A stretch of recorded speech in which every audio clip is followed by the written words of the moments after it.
নমস্কাৰ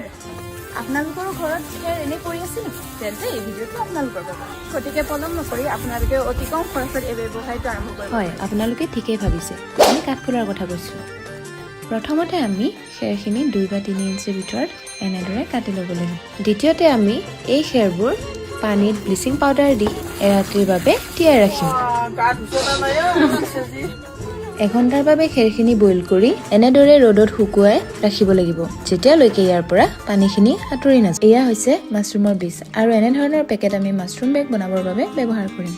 ইতিমধ্যে আমাৰ খেৰখিনি বেগত সোমাব পৰা অৱস্থাত হৈ গৈছে ৰ'বা এটা বীজৰ পেকেটৰ পৰা কেইটা মাছৰুমৰ বেগ বনাব পাৰি এটা পেকেটৰ পৰা তুমি ধুনীয়াকৈ 2টা বেগ বনাব পাৰিবা আৰু এইটোও ধ্যান ৰাখিবা যে এটা বেগত যাতে 4টা বীজৰ লেয়াৰ ধুনীয়াকৈ হয় এয়া বেগটো ৰেডি হোৱাৰ পিছত আমি ইয়াক টাইটকৈ বান্ধি ল'ম এতিয়া মাছৰুম বেগবোৰত পিনেৰে ফুটাই লৈছোঁ যাতে ইয়াৰ পৰা মাছৰুম ওলাই আহিব পাৰে শেষত আমি মাছৰুম বেগবোৰ এনেদৰে ওলমাই ৰাখিম আৰু এমাহৰ বাবে অপেক্ষা কৰিম কাবেৰী শুন না ক আমি কৰা খেতিৰ পৰা মাছৰুম বনাই দেখাওঁ ব'ল আজি চবকে বল পিছে